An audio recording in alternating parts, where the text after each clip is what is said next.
What is this? What is this? Oh, of course, the known universe.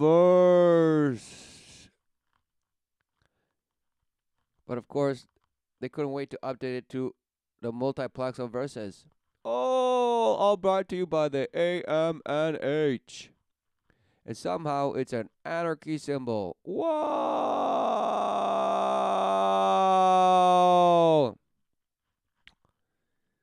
So let's take a look, because I can't wait.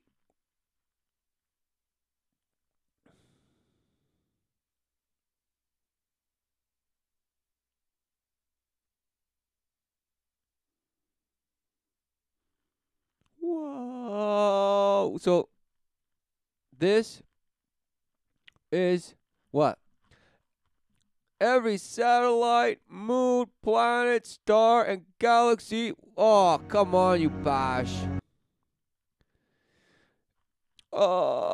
Is represented to scale and in its correct measured location according to the best scientific research to date. Wow. So due diligent, so amazing. The data is maintained and curated. Of course, it had to be curated like bash artifacts that are falling apart by research astrophysicists at the American Museum of Natural History as the Digital Universe Atlas. So they've, stockpiled and database, data mined, and data mapped all of the little apparent, observations that were what? Written down by bash astronomers and this and that and this and this and that and that and that and that and that and that and that. But apparently the Maya were the best at it. Apparently. The Maya were just a bunch and they were just so precise. But no, somehow we have the best up-to-date stream ribbons of data that we are just compiling into just some imagery. Whoa! To scale. Made a map of it. Amazing. But what? Exactly nothing.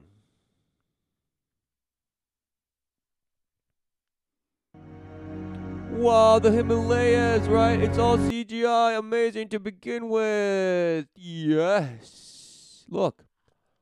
You just rose a little bit and immediately, what do you see? Exactly. Some bent, crushed, surface that's, unstable apparently. Wow. Amazing. And that same bad thing is going to continue. And the horizon lowers to your eye level when you rises, but that's never what you observe. And look at all the little teeny tiny water things. Yes! And the stars. Look behind. You never see that. You never see that. You never see that. Why do you never see stars behind when you are actually shown, right? Apparently footage from some bash, low Earth orbit, space station. No. But apparently there's just amazing data, up-to-date research that blasts you with it. Somehow this looks like Google Map. And this over here looks like bash, computer games. So this is good right here, but nope, not this over here. And definitely not that. So what's going on? It's just the known universe. Yes! Why the big planet Earth? So why isn't it pear-shaped, spheroid, oblate spheroid? Nope. It's just some bash sphere. Amazing. The apparition of a sphere. Planet Earth. Join us next time as we go deeper into planet Earth. And look, instead they have all the parent constellation. Whoa, look! Whoa! Look at all it. Look. Look at all the satellites that are apparently just smashing.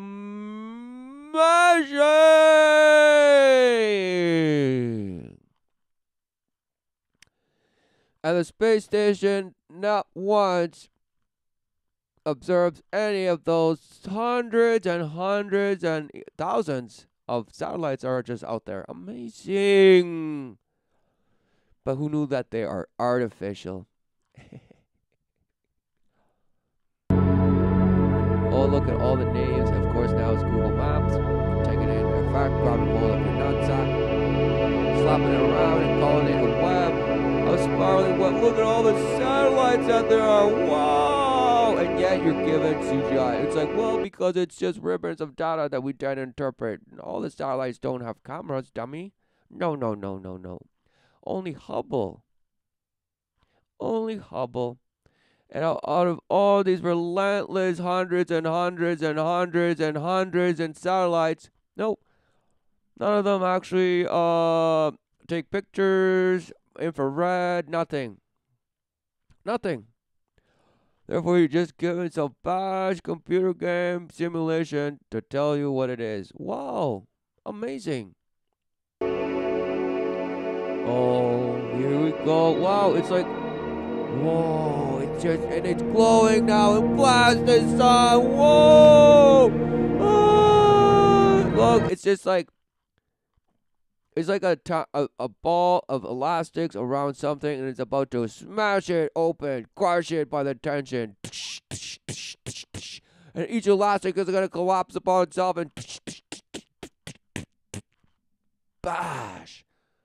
Right? Apparently this, but then the sun will just blast it and burn away all the elastics and say, Earth, I saved you, right? And then the ball of gas is just going to say, well, now I'm dying.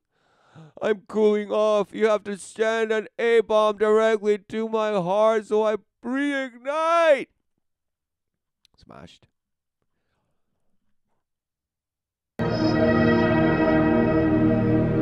So that's Earth. Apparently some, it's some fish that just got trapped by plastic. It's something in the ocean that got smashed by plastic and now it can't breathe. Look at it. Those are all just bash satellites. Amazing. Light travel time from Earth. Whoa. 1 second. Oh, the moon's orbit. Amazing. The little moon's orbit. Amazing. And now orbit upon orbits. Orbit.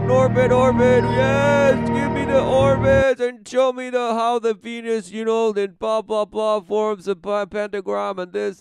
Show me that. No, you won't. But it's just, I want it to be inspired. I wanted to say, yes, it aligns with my witchcraft. Yes, I wanted that. And give me all the names of all the Sailor Moons. Yes, Mercury, Venus, Mars. No, where's the rest of them? Oh, thank goodness. Oh, they're all there. Oh, yes, finally. Our solar system is just some pogo ball that you jump on and just smash. Amazing. And it's apparently just some target. And look at all the constellations just bobbing around and just swimming around in this sperm-filled space of infinite density. And wow, it's just amazing. Our solar system. One day of light travel. Amazing. Well, now they light up and they show where they're surfing, where it's spiking you, and weird little lines that just connect and show you all the constellations and geographic squigglies of sigils, and now you think it's, wow, amazing. So now the orb of the sun is just so bright. The sun's true brightness compared to other stars. Whoa! So other bashes got it wrong in their CGI. It's like so dim, Mercury was brighter than the sun. Wow. Now this one got it right. Whoa. Thank goodness. Oh, right. I almost thought it wasn't real. So now, this is real. Yes! Yes, yes, yes, yes, yes, yes. And all while the scorpion is about to just smash you. Oh, but now the sun's going away. No, don't go away. Look, there's another one. You're going to find friends. Don't worry. You'll be okay, little son. Yay. Whoa, extent of humanity's first radio signals encompassed in this Bash sphere. In this radio signal, radio star, we're going to blast signals left and right. What? Because look, outbound calling, and this is the extent of our first radio waves. Trapped in one sphere, imprisoned, and not going anywhere, just trapped. Amazing. And now some glare of the abyss, and it's amazing. Yes, the Milky Way galaxy. Oh, who knew? Look, it's superimposed upon the superimposed. The superimposed upon some other past points of light, and this is a superimposed. The spiral is bashing. You know how thick it is, how thin it is, who knows, but it's amazing, and there's a plane to it, and wow, it's just amazing. So that's flat, but then the universe is just expansive, and it's a sphere, and so everything is just in the pan, blah, blah, blah, blah, blah, and it's a field, but it's infinitely dense, and wow, who knew? And then there's just wow, relentless, and that little green ball right there, who knows what it is, but it's amazing. Look at all the green balls, the galaxies nearby, they're all green. Green and blue, purple, and wow, red, whoa! Just all of them, send them in. It's like you go to the Bash, fast food place, and they have a little Bash cage with balls in it. Exactly, it's this. It's this, and they're all coming down on you. You can't help it, but just say yes. And if they can't wait to tell you the galaxies we have mapped so far.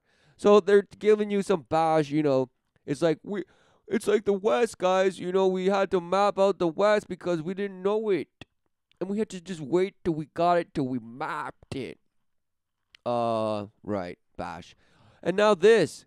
So we're just, so far. 100 million light years away from Earth. And you could look at all this. Wow. So apparently the radio frequencies of of Earth are just somewhere Bash, who knows, lost in some little dot over there. But all of this is known. Yes.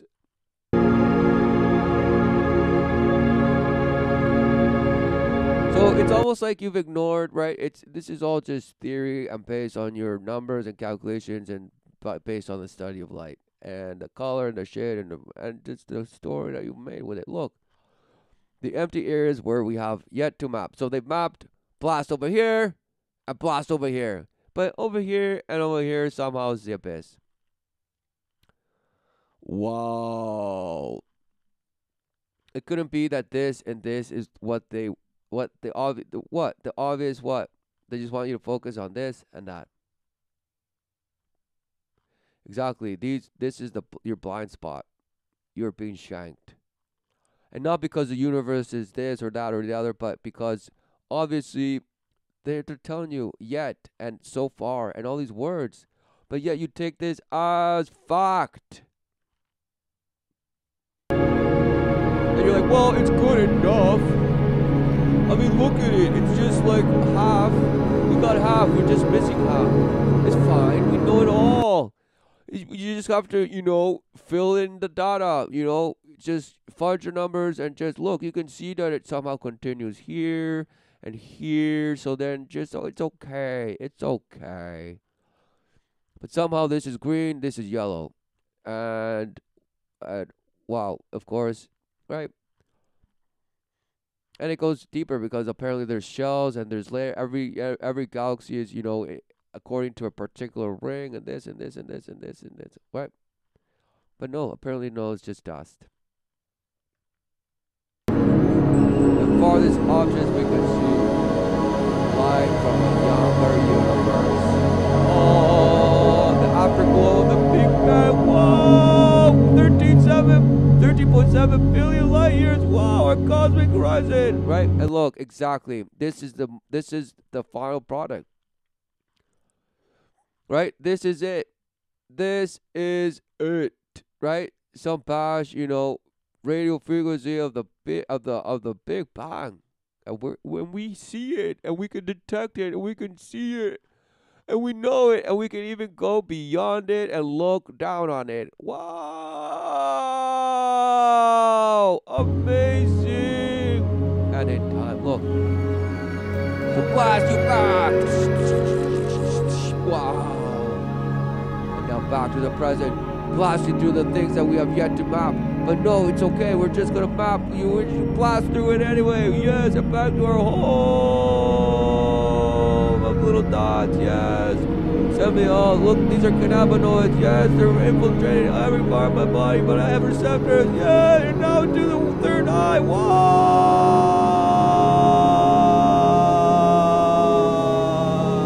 Point of contact, smash into the Milky Way, and now we're in. Oh, we're out somehow. Oh no, we're turning a spinner, and we're gonna come down and smash! Dive into the solar system like a dolphin, and in 3, 2, 1, here we go!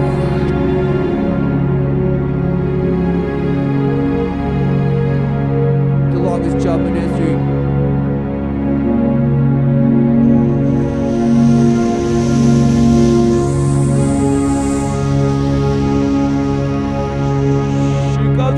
Everyone, here comes the dolphin. He's about to jump in the pool, and the crowd is gonna go wild.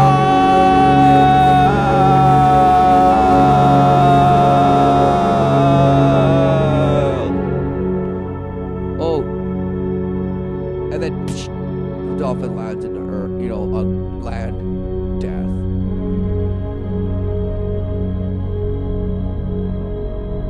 Now hopefully he made it into this CGI ocean and just made it. Okay. And then he evolved, came onto the land, and then turned into amazing. Yes, that's how it all happened. Yes. Thank you for mashing this data from all the data that we have. But apparently all the moon landing telemetry data is lost. Wow, but somehow you had all the data, up-to-date facts and images and just info of scientific, rehashed, due diligent information, and you put it all together and mashed that. Wow. What a shame. So, wow, that was so inspiring. Let's watch this. What is this? Because apparently I need protection. Okay, let's watch it. Look. Whoa. The sun just blasted out some past rings that have little arrows in the back. Whoa, bang, smash into the core. Bang, smash into the core. Oh, look, now some past spider that's going to wrap its legs around its womb to protect it's about to give birth. Wow, now the little spiders go back and defile and eat the mother. And apparently that's how the aurora borealis colors are. This is, oh yes, smashed. Look, another one. Yay! Come on, bash.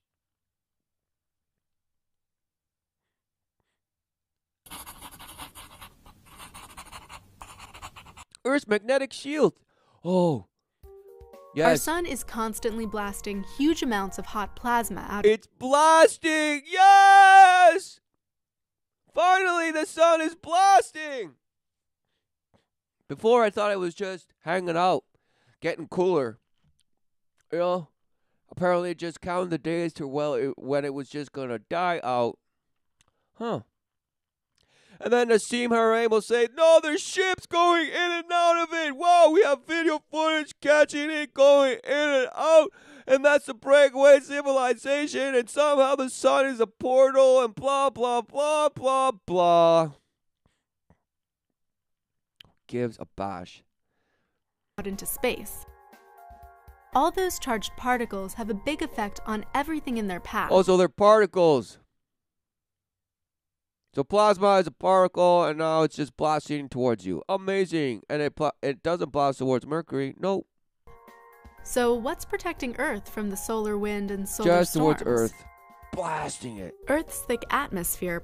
Oh, so Earth's thick atmosphere. I thought it was too thin to even, come into the picture, because they say, oh, the Earth's atmosphere is so thin. It's so thin. Right?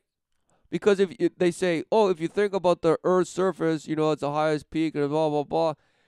The sorcerers say it'd be smooth as a bald head. As a cue ball. That's what they say. It'd be as smooth as some cue ball.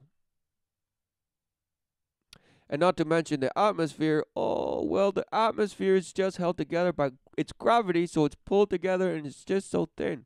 So that's why it's so delicate, and that's why we should just protect it so much. But apparently, we are protected by the thick atmosphere of the Earth. So it's thick and sometimes not thick and sometimes medium rare. And sometimes 2 degrees from south of nowhere. Right? You're bashed because all of this means nothing. Look, well, little green things are just swirling around and bulbs always show you the horn. They always show you the horn of Baja California. They always show you this side. Amazing. Provide some defense, scattering and absorbing solar particles before they reach the surface. But our planet also has a secret weapon. Really? Oh, it has tentacles. Amazing!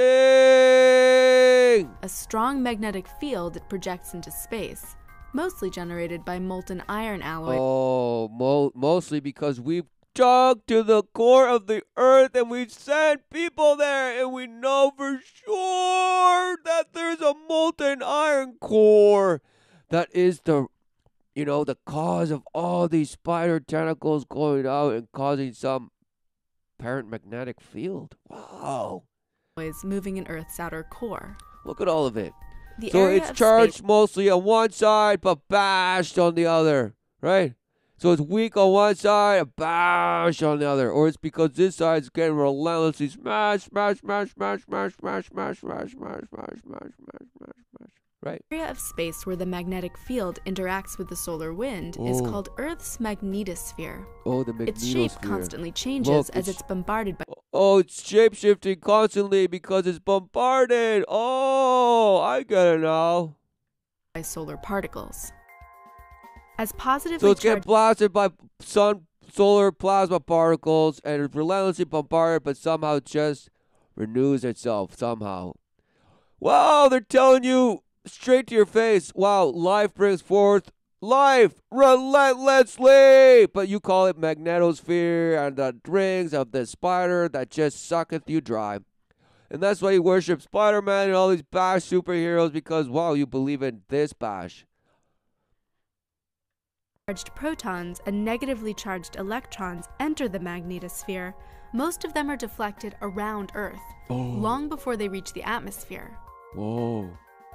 The magnetosphere really gets tested when big solar storms, carrying more plasma and traveling at higher speeds, are on a collision course with Earth. And who believes this is the sun? Some freckled little ball. Amazing. That's just going to blow up one day. Or just die out. Alright, so, your little freckled little ball. Don't worry, bud. Don't worry, people make fun of you and this and that, but don't worry. You're just as beautiful with or without freckles. Don't worry. You might think you have zits, but and pizza face, but don't worry. Don't let the other bash sons, make fun of you. While most of the plasma is deflected, blasted, just singe. Well, most of them. Some of it gets trapped in the magnetosphere and funnels back toward Earth along field lines emanating from the poles. And then it blasts you and lights you on fire, and then somehow just, well, lights it up. As charged particles from the sun collide with nitrogen and oxygen molecules in our atmosphere, they create the cosmic light shows known as auroras. The atmosphere! The bigger the storm, the further from the poles auroras can be seen. Some storms so just somehow the phenomenon now finally explained, right? Oh, it's just ions and there's a change of electrons and just they're just charged and they're jumping, and that's why you see all the colors, because it's just gas and electrons jumping electrons and all the amazing little things that they do caused by electronic magnetic fields and this magnetism. Wow, who knew? And how it affects all the planes of little elements and this and all that. There's bash color. Wow. What a shame. They're so big, they interfere with satellites, cause planes to alter their routes, and can create other problems. Other problems? What other problems? What other problems? It seems like severe enough that you should probably mention them, since they're blasting from the sun. And somehow they could blast you, and right? Shockwaves should just wipe out all electronics, right? But no, just other problems. Like what, you bash? Right? Some say that the Mayans knew that the sun could affect reproduction, life itself on Earth. Right? That they knew that if, according to how many sunspots there was, blah blah blah, it meant that they were gonna be extinct. They could no longer reproduce, and this and that and this and that. So what is it? What does the sun, the ball of gas in the sun actually cause? Death? And this passage is going to say, whoa, close enough, but thank for the cushion, thanks for the shock absorbance of the earth and the thick atmosphere, which sometimes is thin, just depending on what bash debate I'm doing. So sometimes it's thin and sometimes it's thick. Amazing. The vast majority of the time, these inconveniences are pretty minor. But the next time the solar version of a perfect storm overwhelms Earth's magnetic shield, we might not be so lucky. Oh, sometimes, right? So just be in that relentless fear. Relentless fear. And all that, right? All of that is at the forefront of our supposed power of now moment of attraction and this and that. Right? But look, boots on the ground, supposedly, it's how to be an anti-capitalist today. Oh, and this whole, look at, just relentless words of course, mean nothing. Look, haven't even read it. But look, just look at it for yourself. Giving you somehow tools, right? So you can be this bash that just defiles walls and writes things on it, so you can feel amazing and say, oh yeah, Banksy, yeah, thank you for showing me to write cancelled on our dreams.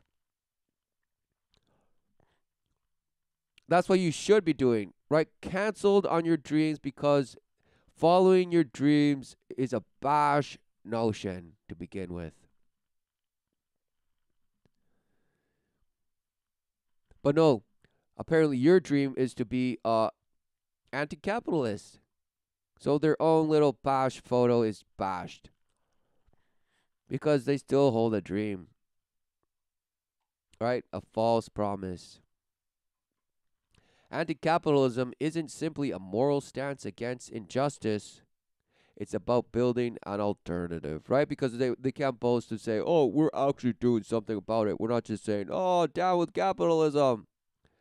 They're saying, oh, we provide solutions. Who says that? Satan. It's like, oh, I know, child, you just got sodomized, but I have the lube for you. Don't worry, next time it won't hurt as much. Right? Satan. We give you the alternatives. Right? They're just going to bash you into other bash hoods of what? Captivity. Of yourselves. so that you can keep on pushing and pushing and pushing other bash Fs. Flops. Yes. All because Joe Coben. Exactly. For many people, what? Is this even worth reading? Wow. No, of course it's not. The 4 types of anti-capitalism. Wow. But who cares? I'll do it anyway. For many people, the idea of anti-capitalism seems ridiculous. After all, capitalist firms have brought us fantastic technological innovations, right? So they're backhanding and saying, psh, capitalism sucks, but yeah, they give us some bash innovations, apparently. In recent years, right? Why don't you talk about World War One, World War Two, right? Instead of technologies, you bash. Smartphones and streaming movies, driverless cars and social media, jumbotron, all the bash you think you love. Autom- automation, technologies, and more. How about map creation? The map of the future. That's what I brought. But it's all just subversion. Who knew? So this bash who wrote this is subverted. He doesn't even know. And he's just mocking you, giving you false hope. And, trying to rally up the forces. Who knew? And while it's true to income inequality distributed in capitalist economies, it is also true that an array of consumption goods available and affordable for average person and even for poor has increased dramatically almost everywhere. Almost, though. No. Just compare the United States in the half century between 1965 and 2015. The percentage of course, it couldn't wait to just bash you with Harry Potter statistics of correlations of how Game of Thrones, Harry Potter, and all the bash movies are the same dude. Who knew? Americans with air conditioners, cars, washing machines, dishwashers, televisions, and indoor plumbing increased dramatically. Life expectancy is longer, infant mortality lower. So who knew that they're admitting, well, life somehow did get easier for some. What does that even mean, easier? Why were we complaining that life was hard, right? So apparently your bash half quarter ape, ancestor was just smashing it, and all of a sudden now you are just like, it's just, I don't want to be a bash ape anymore. I don't want to be a bash ape because it's just too hard. So I'm just going to bash all these little systems to make life easier. And you say, well, it all just kind of came up, incrementally. No. All of a sudden, Sumer appeared with all of it. And you say, alien, alien, alien. Wow, you couldn't wait. You're bashed. You're bashed. And of course, because you make all these assumptions and blah, blah, blah. And you say, even though life expectancy longer, yeah, I'm still going to complain. Right? Because you're complaining about the wrong thing. But you can't wait. You can't wait because that's what the victim does. Whoa! The victim never actually points out the cause and the root issue of it all. They always bash around and bash anything but the cause, anything but the source, and anyone else is to blame but me. Amazing. Exactly. In the 21st century, this improvement in basic standards of living has also occurred in poor regions of the world as well. The material standards of millions of people living in China, since it embraced the free market, have improved dramatically. Really? Yeah, you still fear China then. Why has it improved, but you still fear China and they have the super soldiers of millions and millions and millions and millions and millions and millions and millions of soldiers will just come it's the Red Army, it's fear it, fear it, fear it, right? China, China, China, China, and the world is in debt to China now, apparently. So now that they are the superpower, some other passions still think that they're the superpower, and this, and it's a relentless struggle. And somehow it's capitalism against communism and this and that and this and this and this and that and that. And those who say, like Venezuela, we're free from the IMF and we don't want this, blah, blah, blah, blah, blah. We don't want World Banks, we don't want this, blah, blah, blah. But no, bash, dead. Now he's gone. Now they're part of the fold and it's all good. In the 21st century, this improvement in basic standard of living has also occurred in poor Bash. Where's more? Look what happened when Russia and China tried to alternative, right, to capitalism. They're like, whoa, look what happened there. Why? It couldn't be that was the time that the nations were being deceived and murdering relentlessly, killing the Tsar's family, killing all who opposed the new, right, socialist communism, ideals of bashing. The destruction of the family, destruction of parent religion, this and that, just to demolish, sidekick, sweep, knee, and all just ways to just demoralize, devastate, kill, steal, destroy, and just keep people punch drunk. Amazing. Aside from the political oppression and brutality of those regimes, they were economical failures. So, if you care about improving their lives of people, how can you be anti-capitalist? That is one story. Okay, so now they bash you with this, and they're like, here's the real deal. The hallmark of capitalism is poverty in the midst of plenty. Right? Because socialism and communism is somehow is just poverty for all, and the relentless government that stays and never leaves, even though they said they would leave after everything was fine, but they never left. Who knew? So it's just relentless poverty and no plenty. Or just plenty for those that you won't even see around because they're in the cities and you're in the field plowing. Who knew? This is not the only thing wrong with capitalists, but it's the gravest failing, right? So poverty somehow is the greatest failing of capitalism. Wow, what a shame. But it relentlessly boasts about innovation and blah, blah, blah, blah, blah, blah, blah, blah, blah. Competition is healthy, blah, blah, blah. Being at each other's throats is, the shark den and this, the dragon's den. Yes, yes, yes, yes, yes, yes, yes, yes. Give me more because it just makes us pump out better things. No, it doesn't. It just makes you a better wordsmith and a better convincer of, for people that then will think that they need to buy whatever it is that you're offering to them because, they sell what you need. Just like the Bash movie, the unicorn store, right? We sell what you need, and they bash you, and they get into your mind, and then all of a sudden, whoa, how did you know what I wanted? Oh, you knew what I wanted. Whoa, whoa, whoa, whoa, whoa, whoa, whoa. Putting your hands together in nervousness. Oh, yes, yes, yes. Oh, yes, yes, yes. Smashed. Especially among children who clearly bear no responsibility for their plight, is morally reprehensible in rich societies where it could be easily eliminated. Exactly. They call for elimination.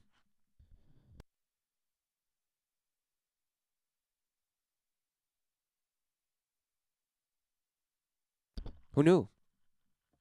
Yes. There is economic growth, technological innovation, increasing productivity, and downward diffusion of consumer goods. But along with capitalist economic growth comes destitution for many whose livelihoods have been destroyed by the advance of capitalism. Precariousness for those at the bottom of the labor market, and alienating and tedious work for the most. Right? So somehow everybody gets screwed. Right. Any authoritative system, right, of men is flawed, is wrong, is not right. For there is only one ordinance, and the ordinance of the Creator. So what do you answer? You say, on the test it says which system is best for people, and you'll probably write down some bash, extravagant, sophisticated term of your bash wordsmith that you can't wait to just write down and see, I'm inclusive. I made this, and now it's somehow socialist, democratic, free liberation, blah, blah, blah. It's like, a whole paragraph is one term. Wow, amazing. Capitalism is an inequality enhancing machine as well as a growth machine. Wow, who knew? Who gives a bash, right? Because who identifies with capitalism anyway? Oh, and you say everyone does. Really? So anyone that lives under the current regime of whatever bash oppression or whatever bash brainwashing somehow is a capitalist.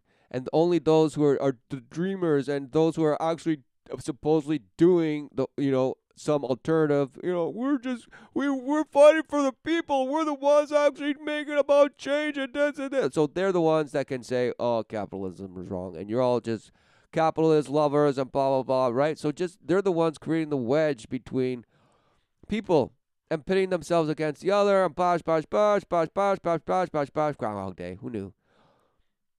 Not to mention that it is becoming clear that capitalism, driven by the relentless search for profits, is destroying the environment. Oh, no, it's people that are destroying the environment based on their bash worship.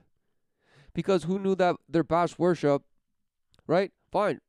They can change and name what they supposedly subscribe to as a, political structure, that they'd say, okay, I want it over me.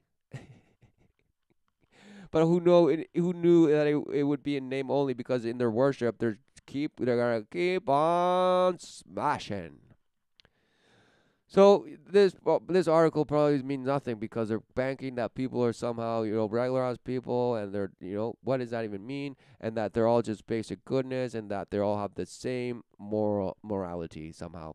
Wow, you're in for a bad shock because everything is relative in the eyes of the worship today. Both of these accounts are anchored in the realities of capitalism, right? They can't wait to bash. It is not an illusion that capitalism has transformed the material conditions of life in the world and tremendously increased. So all of a sudden, if communism or socialism or any other political scheme would have been the dominant factor, well, the environment would still be alive. You're abashed. Wow, I can't even keep reading this bash. It's just so bashed. What is this? Right? All hypotheticals and hypothetical. Fine. If the Aztecs would have never existed, we would have been fine, guys. If the Greeks had never existed, we would have been fine. And all this bash, all hearsay, this and that. Wow, you're bash. You don't even know. For what is happening in life, in the flesh, what's happening? You don't know. You rely on bash terms like this. And, ridiculous alternatives and solutions, right, based on the hatred towards this, or what your bash professors have told you in your bash, waste of academic endeavor. Who knew? Because now you're just doing the bidding of like little bash parents that are just parroting this bash. For what? So we can go and be emotionally packed and just blasted people that just beg relentlessly. The pitiful issue is not whether material conditions on average have improved in the long run with the capitalist economies, but rather whether, looking forward from this point in history, things would be better for most people in an alternative kind of economy. Oh, smashed. It is true that the centralized, authoritarian, state-run economies of 20th century Russia, China were in many ways economic failures, but these are not the only possibilities. So economic failure isn't the only possibility. They're saying it's much worse.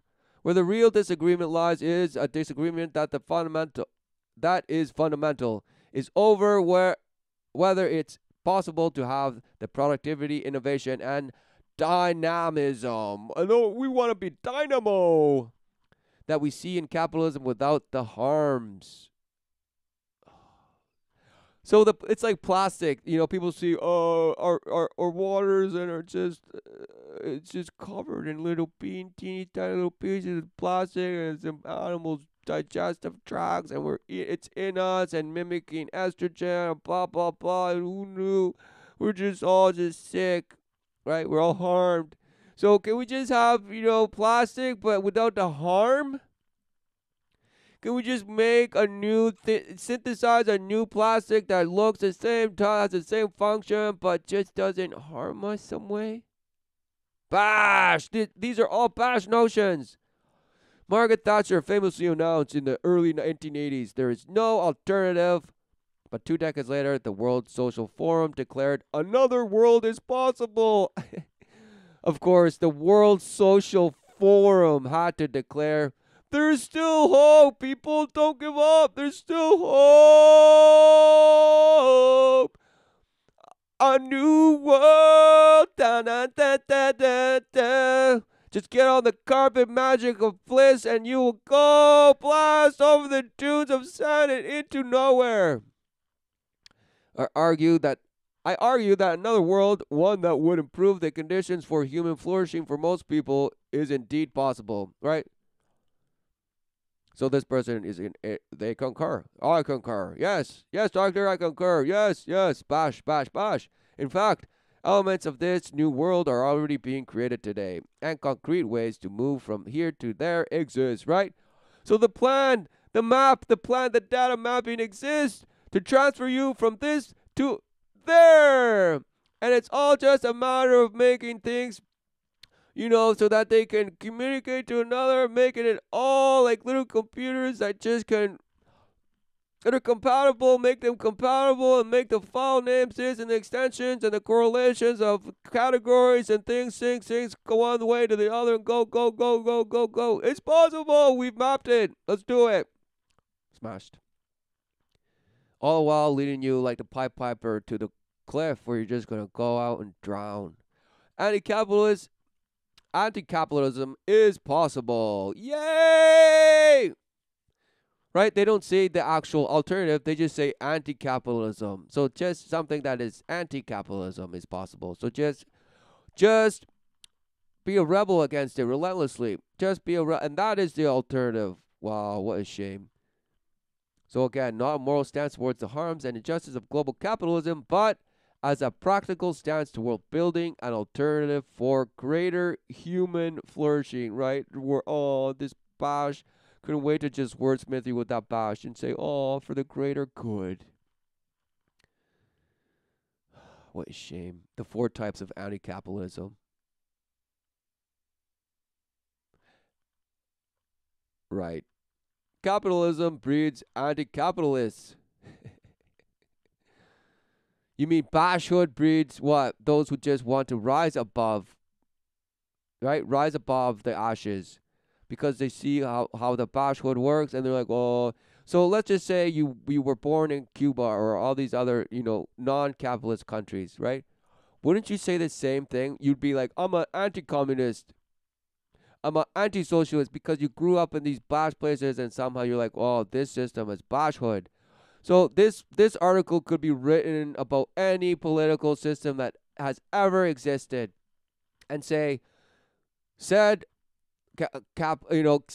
political structure breeds the anti-said political structure ists. This article is bashed. In other circumstances, come on, right?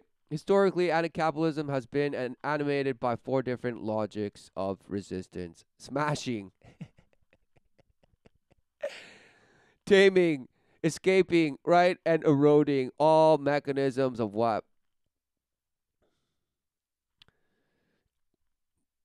Wow, smashing capitalism. What does that even mean? Taming, and they're going to explain it to you. Wow, can't wait. But what was the paragraph here, right?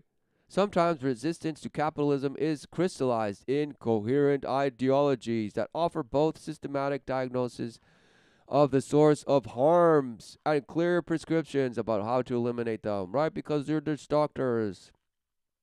Because the resistance they're just filled with doctors. Yay! Cuba will boast that it is. Because they just pump out the most doctors that do the most good, that travel the most, and blah, blah, blah. Amazing.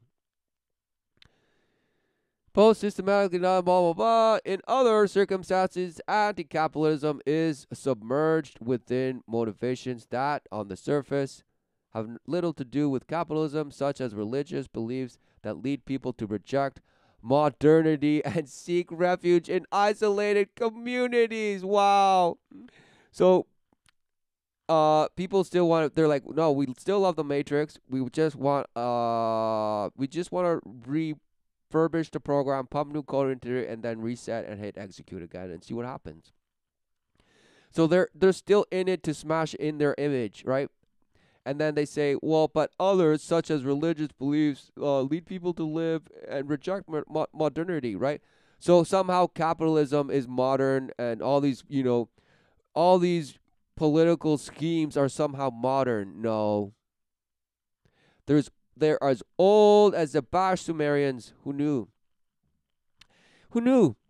Because in Sumer existed all the sciences, right? All the crafts and all the mechanisms of manipulation. Who knew? And of course, of rule and government and this and military and blah blah blah, execution, justice, all of it. But somehow, this is modernity. Oh, okay. So then we should just smash all the ones who want to break away into their own little communities, into their own breakaway civilization. No, we won't allow it. Bash. Historically, again, blah, blah, blah, the logics often coexist and intermingle, but they each constitute a distinct way of responding to harms of capitalism. These four forms of anti-capitalism can be thought of as varying along two dimensions. One concerns the goal of anti-capitalist strategies, transcending the structures of capitalism or simply neutralizing the worst harms of capitalism. So acting like the immune system, apparently, right? Is that you're just a little immune system going out there smashing your own judgment and just keeping people in line, self-policing and this, smashed. Well, the other dimension concerns the primary target of the strategies. Whether the target is the state and other institutions at the macro level of the system, or the economic activities of individuals, organizations, and communities at the micro level. So they want the big and the small. So there's the goal. They're just goal. That's the goal.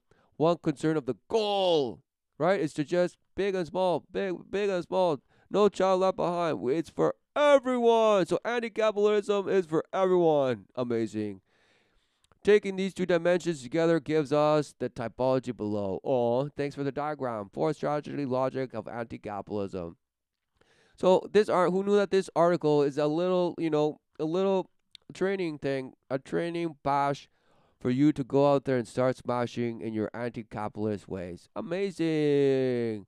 Just further break down and just bring down. Just destabilize. Thank you. Because now you're surely brought in the way for the end judgment. Who knew? Thank you. You're playing your part, and I thank you. Goal of strategies. Neutralizing harm. Primary target of strategy. Macro, micro. Transcending structures. Smashing capitalism. Taming capitalism. Escaping capitalism. And eroding capitalism. So at the micro-social and the neutralizing harms, escape. Your macro-political and neutralizing harms, tame. Macro-political and transcending structures, smash. Right? And micro and transcending, erode. So there you go, guys. Go and use this little box and smash. So let's get into the smashing. Given the way capitalism devastates the lives of so many people, again with their victimhood, they don't get over it. It's victimhood to the 33rd degree. It's irreversible now at this point. So yes, capitalism in name only is what does harm. Wow. It's not the people that have been brainwashed and are just smashing in their own little image and their own little bash life that they think that they're carving up for themselves and blah blah. It's not that, right? No. It's capitalism. It's the one that has come and devastated us all. Wow. Where did that worm of gathering people to even come together and organize and say we're gonna function under this name? You don't know. But what was the agenda of it all? Of course you don't know. But you're a perfect little good light worshiper, which was the intended result. So good job. And now you're doing its bidding without even knowing. So many people and given the power of its dominant classes to protect their interests and defend the status quo. Wow. So apparently, without the dominant classes, you could just go free and have no status quo. No, because don't the anti-capitalists, actually want some status quo, but they don't. They want a status quo that doesn't hurt. That somehow is just easier, and there's no poverty. Aw, aw. It is easy to understand the attractiveness of the idea of smashing capitalism. Their argument goes something like this: the system is rotten. All efforts to make life tolerable within it will eventually fail. From time to time, small reforms that improve the lives of people may be possible when popular forces are strong, but such improvements will always be fragile, vulnerable to attack, and reversible. Wow, who knew? So even the anti-capitalist knows that smashing isn't the answer. Yet they are smashed. Yet the smashing continues. Wow. So they're in bashhood, and they're bleeding. They don't know where the blood's coming out, but somehow they feel wheezy, and they just wow. But they're like, no, no, no! I must continue the fight. I can't let my comrades down. Smashed. The idea that capitalism can be rendered a benign social order in which ordinary people can live flourishing, meaningful lives is ultimately an illusion because, at its core, capitalism is unreformable. The only hope is to destroy it, sweep away the rubble, and then rebuild it an alternative.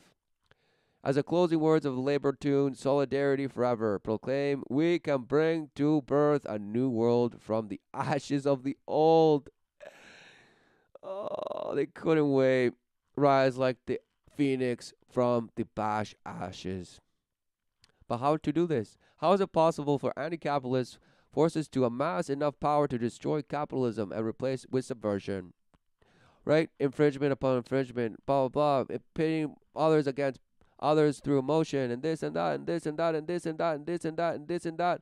And no, no, no, there's no such thing as life. No, no, no. It's the life that you make for yourself and the purpose you give. Blah, blah, blah, blah, blah, blah, blah. So you must go and just blame the man for taking the money that you earned and this and that and blah, blah, blah, blah. Exactly. You have no clue. This is indeed a daunting task. For the power of the dominant class, right? They're like, oh, they're just too strong. Oh. Also blocks the revolutionary goal of a rupture in the system, right? So they're too powerful, and they rupture any attempt at revolution. Wow, how sad. Anti-capitalist revolutionary theory, informed by the writings of Marx and extended by Lenin, Gramsci, and others, offered an attractive argument about how this could take place. Yeah, they knew. Subversion. While it is true that much of the time capitalism seemed unassailable, it is also a deeply contradictory system, prone to disruptions and crises. Sometimes those crises reach an intensity which makes the system as a whole fragile, vulnerable to challenge. Aww. Okay, who's saying? I mean, anything is vulnerable. Anything outside of the refuge of truth is fragile and vulnerable and relentlessly abused, sodomized, and contorted and told to just go out to school and make a life for yourself. Wow, amazing. In the strongest version of the theory, there are even underlying tendencies in the laws of motion of capitalism for the intensity of such system weakening crisis to increase over time, so that in long-term capitalism becomes unsuitable. It destroys its own conditions of existence, right? Exactly. Destruction from within, right? How it destroys itself by just hacking away at it in secret, in covert ways, in this and that. But even if there is no systematic tendency for crisis to become even worse, what can be predicted is that periodically there will be intense capitalist economic crisis in which the system becomes vulnerable and ruptures become possible. Wow. So the system just gets an aneurysm and it just dies. And it just, right? You're like, yeah, finally! This provides a context in which a revolutionary party can lead a mass mobilization to seize. Wow, exactly. So just wait for that moment, and then that's when you seize power. So just be patient and blah, blah, blah, blah, blah. And then when the time comes to strike, you strike violently and just overthrow. What? Smash this. In the 20th century, various versions of this general line of reasoning animated the imagination of revolutionaries around the world. Right. Gave them power. Revolution. Right. All the bash revolutions that you saw in the last 10 years. Or even more. Starting from, after the fall of the Twin Towers. This gave people courage. Right. It gives them false hope. Blah, blah, blah.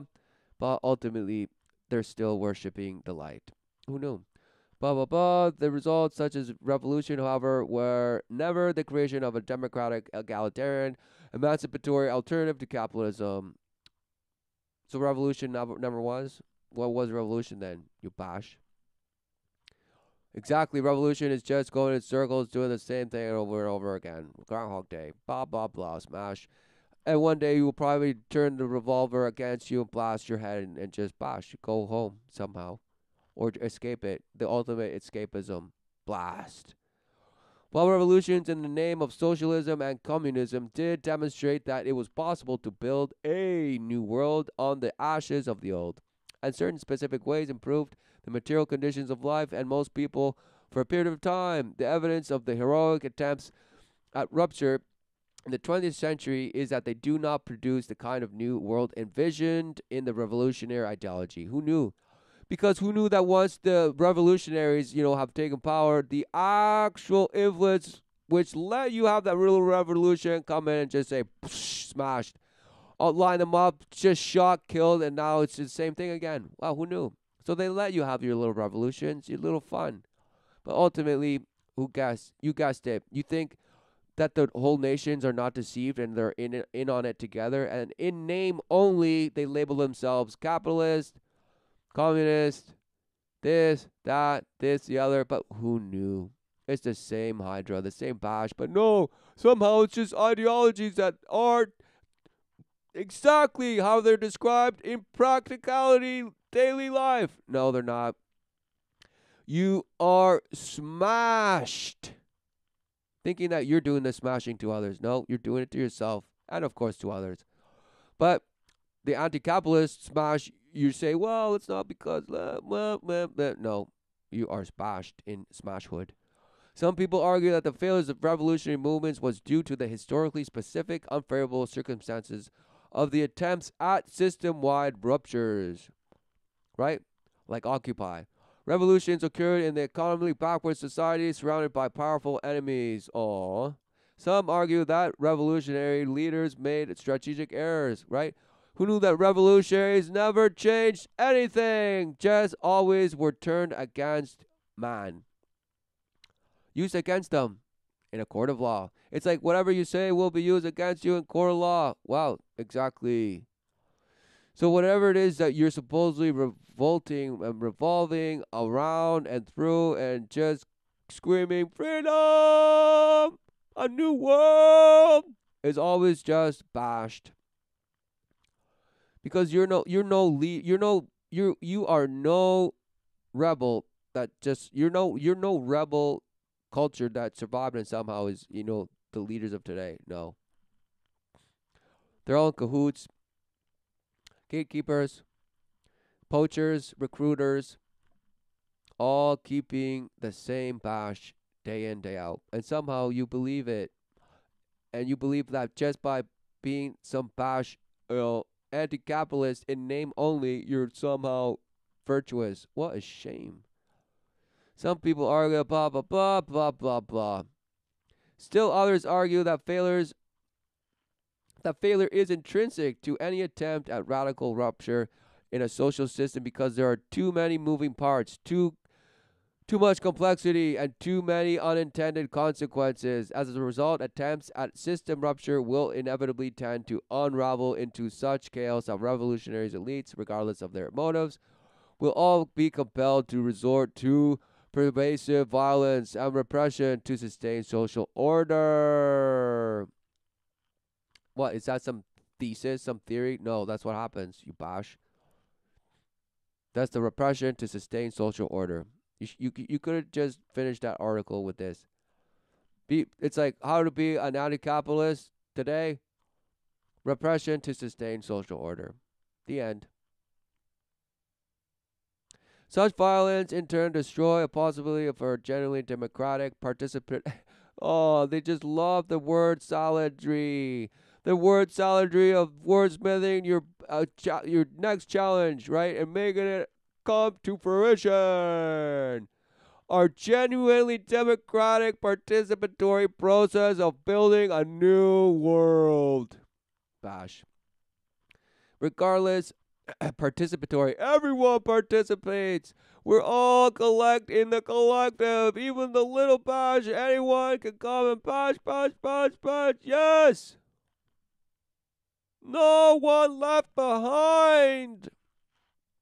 What are they talking about? Everyone is left behind and trawled relentlessly. So what are you talking about?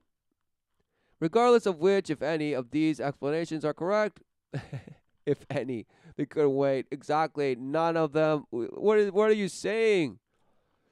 None of this is wisdom. It's just rehashed talking points of bash that already happened and this and apparently lessons from the past and blah, blah, blah. In my opinion, blah, smashed. The evidence from the revolutionary tragedies of the 20th century shows that smashing capitalism alone doesn't work as a strategy for social emancipation. Wow, didn't the rights movement just want total emancipation? And what? They were co-opted, totally taken in, and now they're just part of the cog of the wheel. Just like the hippies, right? They became the bash people that just weren't smashing. Now, they're the ones that you want to die so that you can come in and just dictate your rule. Nevertheless, the idea of revolutionary rupture with capitalism has not completely disappeared. Even if no longer constitutes a coherent strategy of any significant political force, it speaks to the frustration and anger of living in a world of such sharp inequalities and unrealized potentials for human flourishing, and in a political system that seems increasingly undemocratic and unresponsive. Dead. Flatlined a long time ago, and you've been trying to resuscitate it, bring it back to life, Frankenstein it, right? Necromancy and all this, slice and dice and make it blah, blah, blah, and so yummy. Let's shock it a couple times, probe it, this and that, and this and that, and here we go, the new solution. But apparently, to actually transform capitalism, visions that resonate with the anger are not enough. Instead, a strategic logic that has some chance of actually accomplishing its goal is needed. Oh, thank you. So smashing, it hasn't proven to be so successful, so now we go taming. We become the tame, bash, wolf in sheep's clothing. Amazing! So we join them and then destroy them from within, right? We think we're going to join them, that we're not going to be changed by the world, and somehow we're going to come out the other end like the phoenix from the ashes! Smashed. Here's a basic argument. Capitalism, when left to its own devices, creates great harms. It generates levels of inequality that are destructive to social cohesion. It destroys traditional jobs and leaves people to fend for themselves. It creates uncertainty and risk for individuals and whole communities. It harms the environment. These are all consequences of the inherent dynamic of capitalist economy. 5. Outside of the bash name capitalism, right? Don't you want to be left to fend for yourself? Like to be left alone, right? You want to have your own apparent freedom, right? You want to have the uncertainty to make the mistakes you want to mistake. The mistakes you want to make. The mistakes you want to mistake. Exactly, right? Just bash. Mistake. Mistake squared. And don't you want, you want your individualism and your collectivism too. Oh, but somehow that harms the environment. So, what's this Bash fighting for? Nothing. Redistributed, so it has to be refurbished, domesticated. The idea of taming capitalism does not eliminate the underlying tendency for capitalism to generate harms. So it's always, so it inherently is harm. So therefore, there is no taming harm, because harm. How can harm be tamed in itself? What a Bash argument! It simply counteracts their effects, right? It's like saying, well, you have good and evil, but you can't just be good because there's evil. So what are you doing? Exactly. You have opened your eyes to the knowledge of good and evil. Okay, so what are you doing? You're trying to tame both, right? Are you trying to tame good and you're trying to tame evil? But this Bash is saying, well, you can't tame something that is evil. So good is just tame in nature inherently. What does that even mean? Does it isn't something that is tamed wild before? What does that even mean? Oh, I don't know. Sometimes that is good enough. Parents of newborn babies are often sleep deprived and prone to headaches. One solution is to take an aspirin and cope. Another is to get rid of the baby.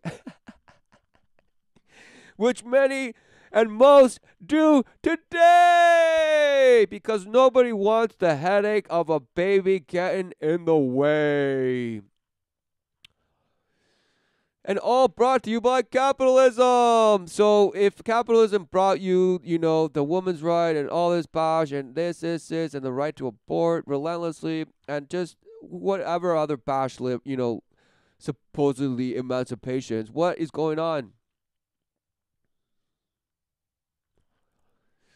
Because without it, what happens to all the abortions you want? What happens to all the things that you have now and you say, well, we'll keep them. It's still part of it. It's still part of it. Don't worry, because it goes along with the socialist communist doctrine to destroy the family. Great.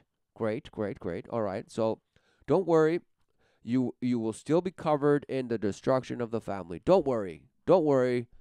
We got you, bud. In what sometimes is called the golden age of capitalism, roughly the 3 decades following World War II. The 3 decades of brainwashing, hardcore. So from the 50s, 60s, and 70s into the 80s. Right? And apparently in the 80s now, it was time to just take it to the Mach 7. And what are we seeing now just refurbishing and just rehashing old ideas and presenting it to you as somehow historically true, and somehow, as old as time, capitalism has been just a hammer. No, the hammer is the wedge that you relentlessly hammer over your soft spot, trying to be the relentless, never-ending child, because you don't want your Bash skull to suture. 3 clusters of state policies in particular significantly counteracted the harms of capitalism. Serious risks, especially around health, employment, and income. Health, employment, income. Who knew that those words are relentlessly boasted by those who promote the anti-capitalism way? Right? Health. It's all about your health, people, and your jobs, and your income. Raise your income for all. How do you raise income for all? You just have to bash it way low and make those who apparently were making higher incomes pay up. Pay up, buddy. Pay up. Cough it up, man. Come on. Don't make me shank you. Come on. Cough it up. The state provides, because who knew that that's actually what government does? They're the bullies that shank you to cough it up. But you're like, no, I want my government to shank me and take it. Wow, amazing. The state provides an expansive set of public goods, all funded by a robust tax system. So their expansive set of public goods are just bash. That's how you believe in man's authority. Because somehow government is the only entity that can provide life for man. They provide all the programs and the funding for that so that life can exist. They're the ones that allow you to live and prosper. Yes. What a shame. Because it's all counterfeit. It's all proxies, all to take you away from life. The worship of the Creator, the shelter in truth that brings in the wisdom of the Father, which fills you with peace. You endure the flesh. You plow the land. You plow the field and feed the spirit.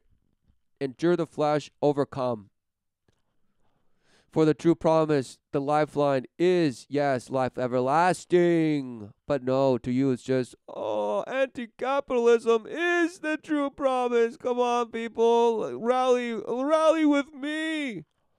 Rally with me and we'll go into the past future where there's somehow less suffering, hopefully, and less harm.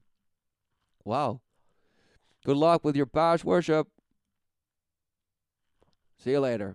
And finally, the state created a regulatory regime to curb the most serious negative externalities of behavior of investors and firms in capitalist markets, pollution, product, and more, blah, blah, blah, predatory market behavior, and so on. So they turn a blind eye to their own what, corruption?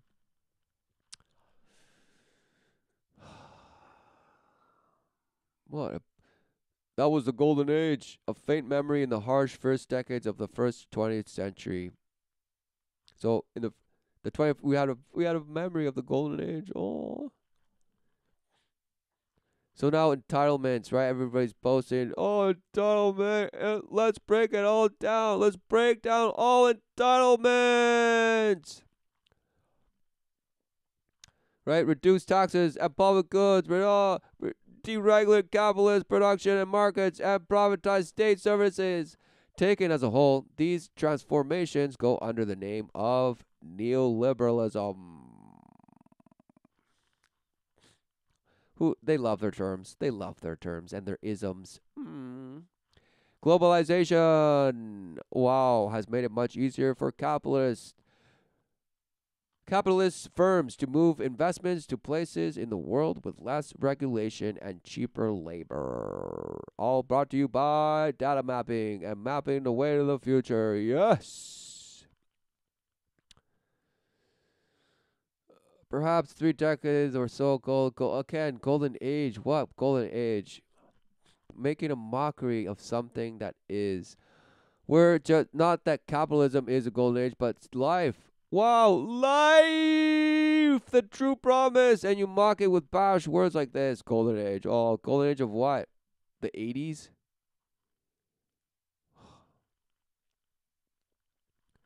Before that time, capitalism was a rapacious system. And under neoliberalism, it had become rapacious once again, returning to the normal state of its affairs for capitalist system. Right, so who knew the capitalists would say capitalism is a problem? Who knew the communists would say communism is a problem? You know, every person that I've met from Cuba hates communism, right? Most people that I meet from Russia, blah blah blah, they're like they speak bash, confusion, one way, the other. So I grew up in socialism, so I have Stockholm syndrome. Everybody who grew up in bash has their own person, but who knew it's doing the same thing to its people, demoralizing them, thieving life, killing them, and just bashing them into doing their bidding of the overall scheme to annihilate, complete and utter destruction. But no, you don't see it. You're just like, oh, it's all about poverty. It's all about solving poverty. What are you talking about? You're the most poor. You're bankrupt. You have no morality in you, zero love, zero notion of truth, and of course, zero notion of a certainty of the way. You're blind. Yeah, you're just fleeing up groping as much as you can. Oh, I feel this, so I'm gonna go for the best. Oh, I feel more people here, and they're screaming what I think I like to hear, so I'm gonna go there. Yes, smashed. Neoliberalism, blah. 3 escaping. Wow, who knew this? Bash, bash, bash. Escapism. Right? Go to another place and hope for the best, and blah blah blah. Refugee for hope for a new life. Eroding capitalism, eroding so slow, the slow long con, right? Enduring, being patient, working, communities, all peer to peer, just boots on the ground, grassroots, boots on the ground, grassroots,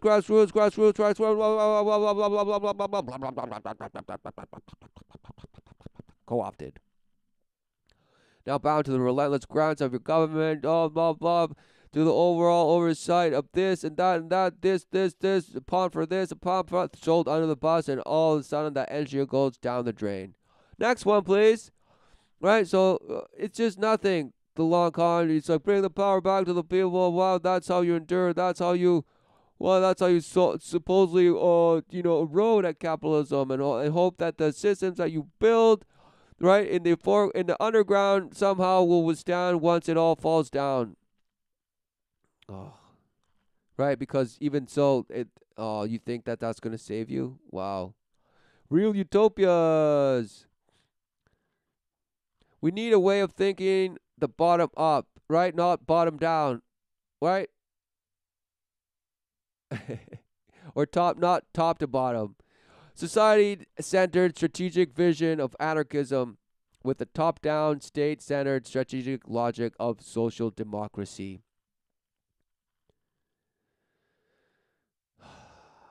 Right? So we need the bottom up and also the top down. So that we got crushed in the middle somehow. Yay! We need to tame capitalism in ways that make it more erodible and erode capitalism in ways that make it more tameable. Oh, they couldn't wait for just that smash wordsmith's sentence that just bash you into nothing. One concept that will help us to link these two currents of anti-capitalist thinking is real utopias. Forget the utopias that you were given before. No, bash those and take on this real utopia. Because the best is the enemy of the good. Indeed, the search for perfection can undermine the practical task of making the world a better place. So, just be grateful with what you have, do with what you have, and hope for the best. As the saying goes, the best is the enemy of the good.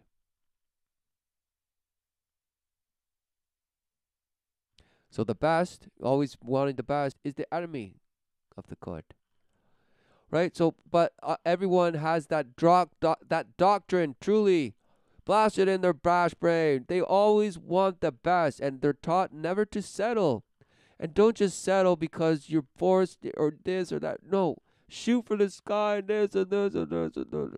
And they say, well, there's such a thing called compromise. So yeah, I went for the best, and I surely found something that resembled the best, but in the end, I ended up compromising. What does that even mean? Or somebody's like, yeah, I found the best. Yay! Wow, that's only going to last for a little while until somebody comes by and the grass is greener. Well, I'm going to go for them now. Or I'm going to go for that. It's whatever it may be, a person, a system, a blah, blah, blah. Of course, you're always just rubbernecking. Because what certainty is in you? Zero. There is thus an inherent tension between the real and the utopia, right? Who knew that was the goal? For there to be a severe wedge hammered into that you cannot distinguish what is real and what is dream anymore. It is precisely this tension which the idea of real utopia is meant to capture.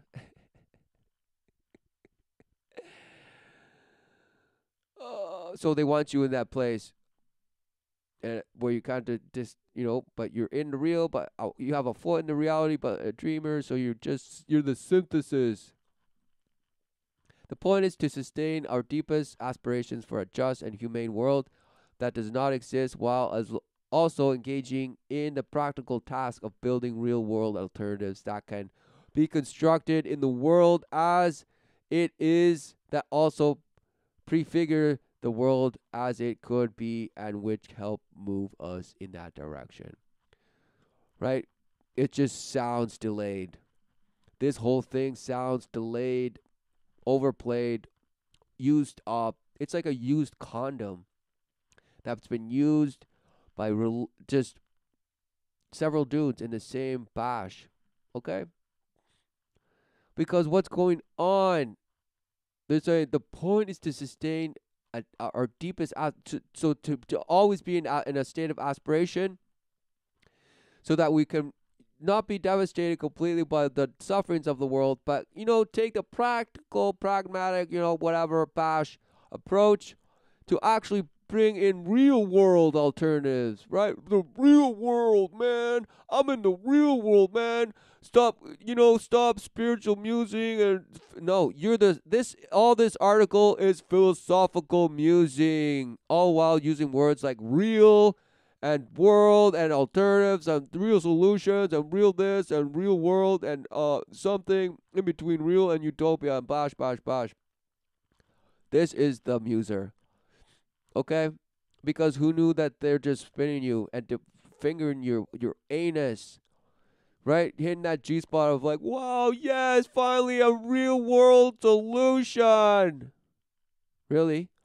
You think all the apparent real solutions haven't been tried?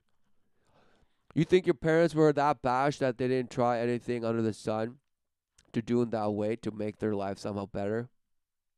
And you're like, no. Well, what makes you think that you are then? What a shame. You'll say, well, because I'm nothing like my parents. Blah, blah, blah, blah, blah, blah, blah. You're everything like your parents, you bash, full of anger, resentment, and wanting to make your own way in the world. What a shame. Real utopia thus transformed the nowhere of utopia into the now here, of the power of now, creating emancipatory alternatives of the world as it could be in the world as it is. As it could be.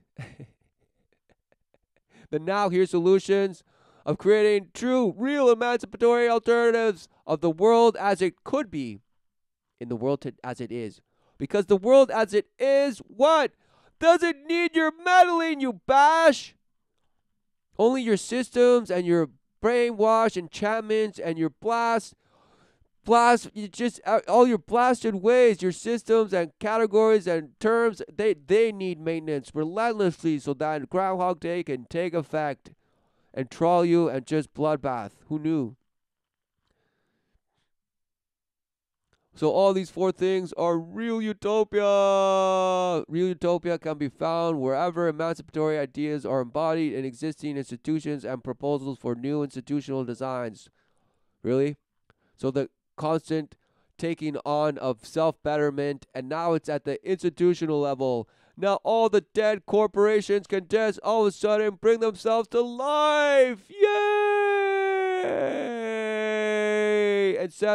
And set themselves to freedom. Wow! That is the true utopia. Wow! Bringing all the corpses to life. Yay! But the Godfather, the fairy godmother promises you all that, but first they must prove their worth. So all these little corpses have to go out there and prove their worth, that they're doing the work, right? They're bringing in the policies and blah blah blah and bashing it into their corporate blah blah blah blah, and now to the education level and making everybody repeat this blah blah blah blah blah blah blah. Wow, smashed. Worker cooperatives are real utopia that emerged alongside the development of capitalism. Three important emancipatory ideals are equality, democracy, and solidarity. Wow. Terms that you all hear them and wherever pots and pans are being smashed. Who knew? and where you can hear the sufferings of the world being chanted on the streets. All of these are the obstructed in capitalism firms, where power is concentrated in the hands of the owner and their surrogates. Internal resources and opportunities are distributed in a grossly unequal manner, and competition continually undermines solidarity. Oh, I just want to be in solidarity with my comrades. Oh, I want to be in a relentless circle jerk forever. Yay! Smashed. Because it's all for the worker, right? What does the worker do? Work and bash in his level of hierarchy, and bash, and the union makes sure he stays there. Wow, who knew? Promising them increase of wage, and this and that, blah blah, and a bundle package of services, of benefits, and privileges somehow bashed. But they have to pay into it. Pay into it so that we protect you. Wow, amazing. In a worker-owned cooperative, all the assets of the firms are jointly owned. Oh, they're all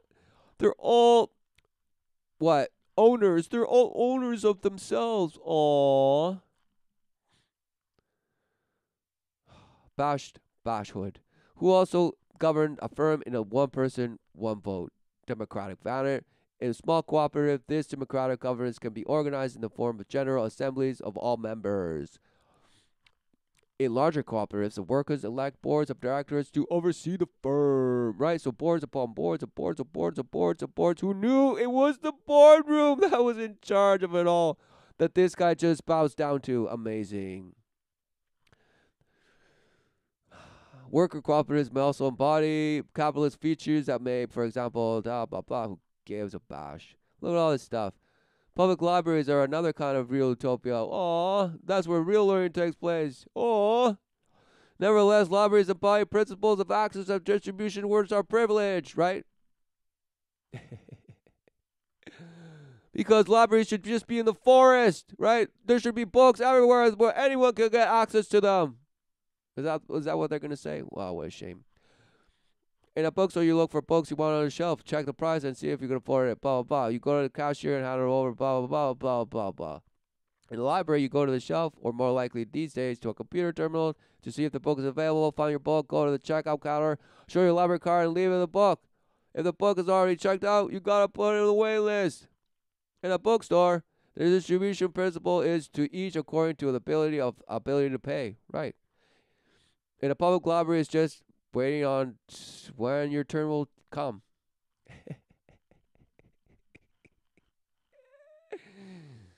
Because it's not, the principle of distribution is to each according to need. No, it's not. Because if it's out, it's out. And you have to wait until the return date, you bash. So if you need it desperately, it doesn't matter. The other person has it for how long it was that they have, and you have to wait. What is more, in the library, if there is an imbalance between supply and demand, the amount of time one has to wait for the book increases. Exactly. Scarcity becomes the name of the game, not price.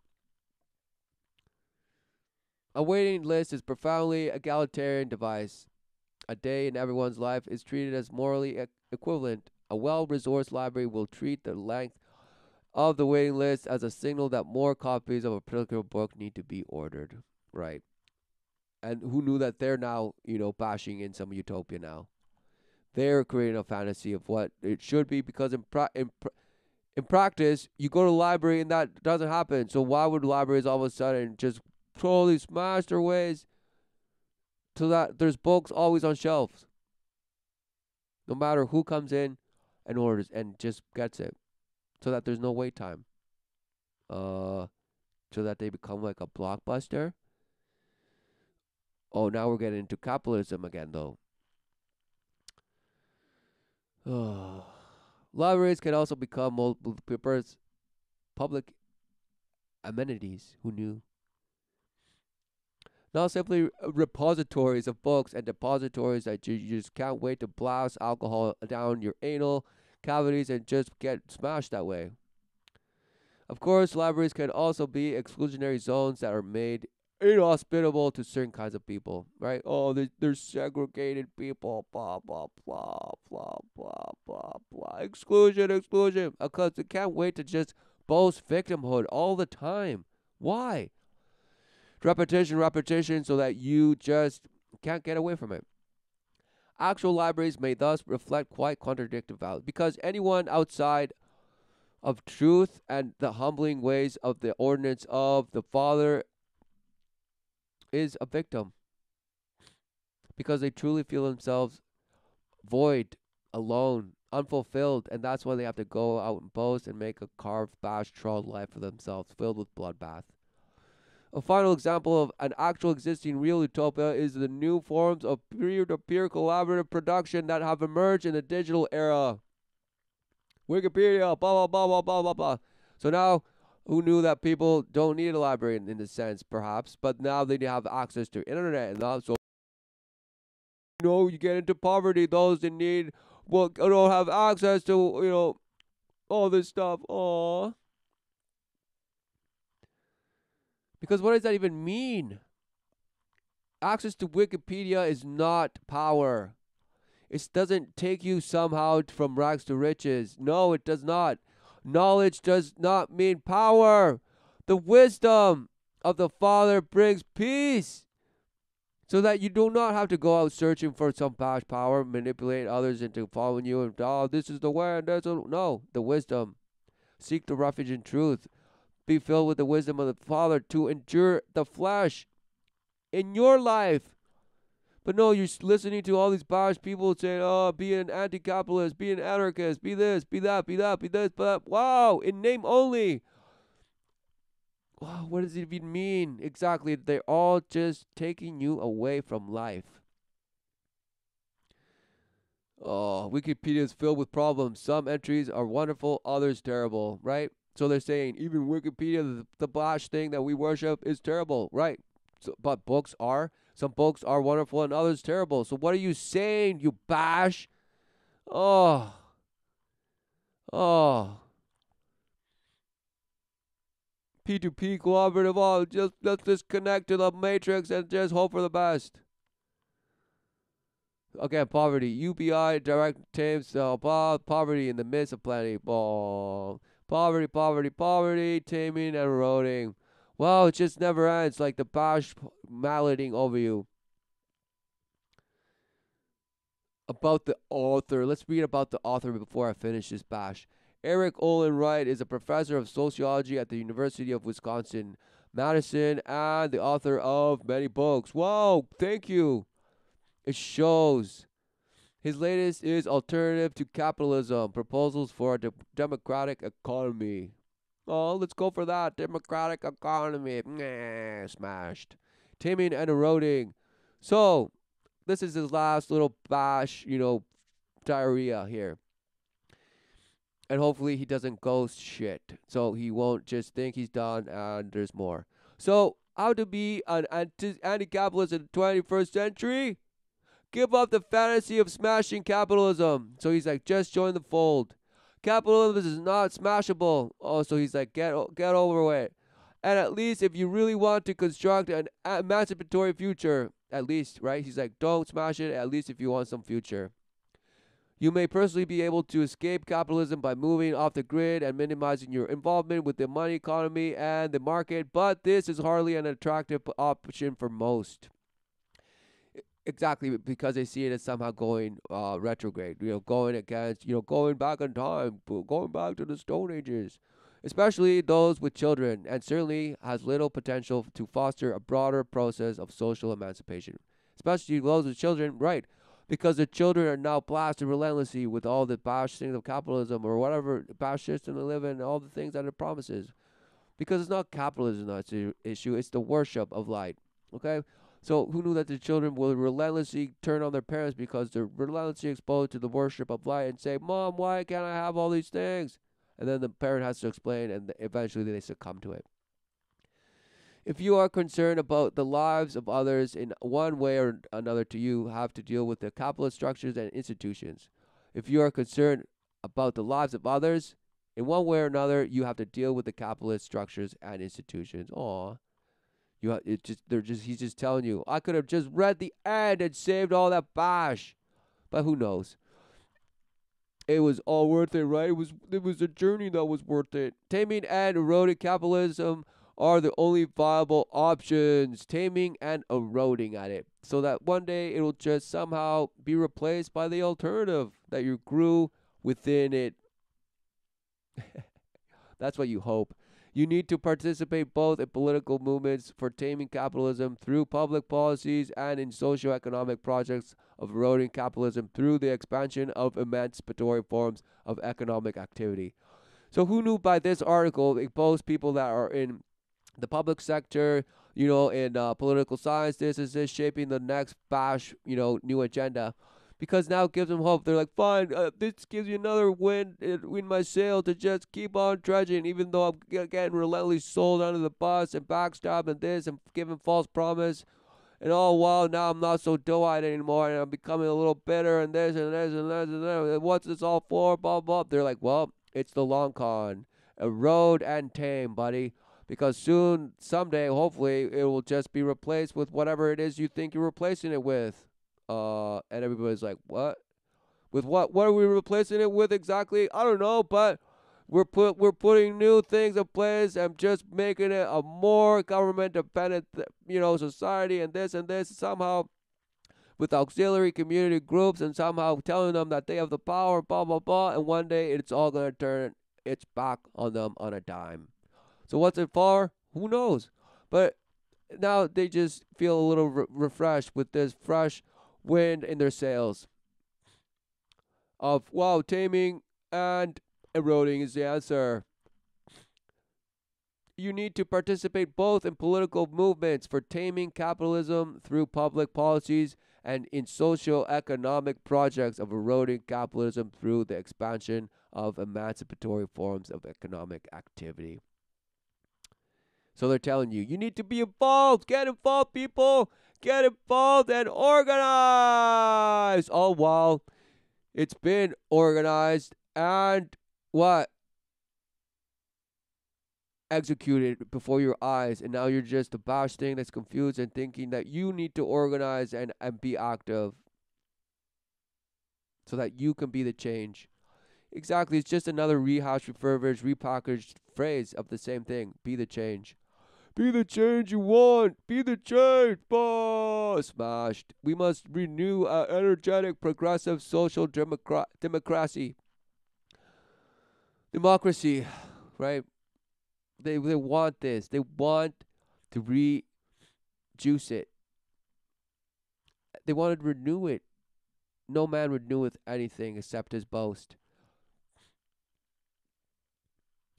That not only neutralizes the harms of capitalism, but also facilitates initiatives to build real utopias with the potential to erode the dominance of capitalism.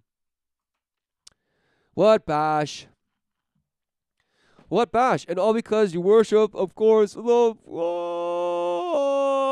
How to get to the solar system, magnetic, blah, blah, blah, blah, blah, blah, blah. We'll end it there. Because all this was nothing, right? They said a bunch of nothing. All of a sudden, it's just be patient, endure, and be part of whatever you think the change is, right? Don't smash, just endure, and somehow hope for the best. With your little, with your education, go out and smash in the communities and give them false hope, all while hopefully one day the alternative will come. All while we continue to destroy the family, to destroy the communities, any sense of gain when it comes to what? Alignment with truth, the way, and the life. Yeah, you heard it.